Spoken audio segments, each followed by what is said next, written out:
Johnny Storm just fell in love with a damn alien. It's because Dr. Doom sent them back in time to 4.5 billion years ago. With that, Reed Richards had to create another Earth, so he manipulated the multiverse. This is Fantastic Four issue 25. Dude, Ryan North, why is he not writing like a lot more books? He knows how to write this team. This was gas. Ever since BloodHunt issue 5, basically Dr. Doom has the Sorcerer Supreme. With that title, he put a dome around Laterveria, and so the Fantastic Four and everybody else have been wondering like what's going on in there. So the Fantastic Four go on there and try to use their powers and stuff to see if they can bust through, and they can't. It's like magical, but messing with it, it teleported the Fantastic Four team to a remote place, to this weird ass planet with full of like, you know, almost like Jurassic Park, plants everywhere, purple plants, raining all the time. The crazy part is the day only lasts 13 hours, so they have to figure out like what they got to do before they age too much. I guess that would work, I'm not sure.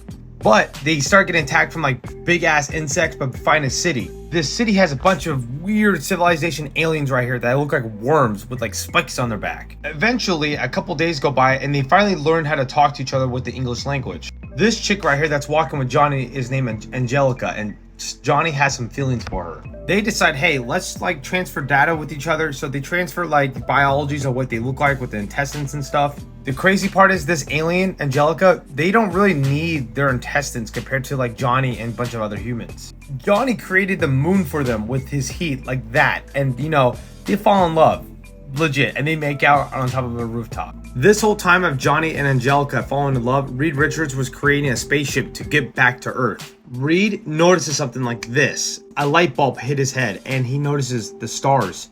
Like, there shouldn't be these type of stars. And he realizes this is Earth, but we're 4.5 billion years ago. Early in its development, the solar system had more planets than it does today.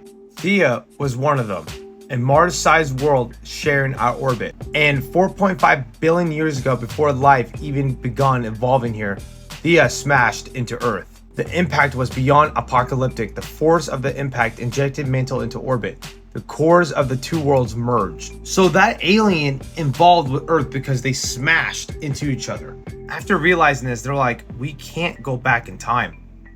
We can't. We have to go forward in time. But if we go forward in time, Angelica and her race would die because of the two planets merging with each other. When you see this planet called Thea that is supposed to land onto Angelica's planet, a bunch of nukes come in and blow up Thea. So by blowing up that planet, Earth never became a planet. So a lot of history on Earth just never existed. Reed decides, hey, I should build a time machine to go back in time to stop those nukes from happening. But Johnny's getting mad because since he fell in love with Angelica, he's realizing that she's gonna die if we do this. He's like, I found love for once and you guys gonna let me just do this? Why are your kids so special? And Ben doesn't give a shit.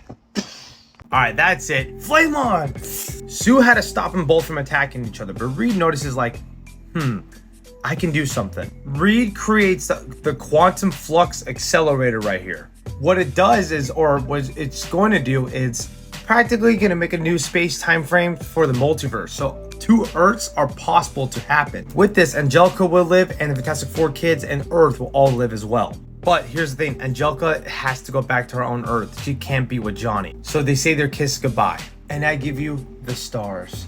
What the hell, man? Like, I am feeling bad for an alien and Johnny Storm. What is going on? With that, right, the Fantastic Four get back to their own current times. A couple of weeks have gone by and they see the dome changing in size or just changing the molecules. Eventually something else is going to happen. The Fantastic Four go back to the Baxter building or back to Arizona and Johnny's, you know, heartbroken. This was an awesome story. Shout out to Ryan North.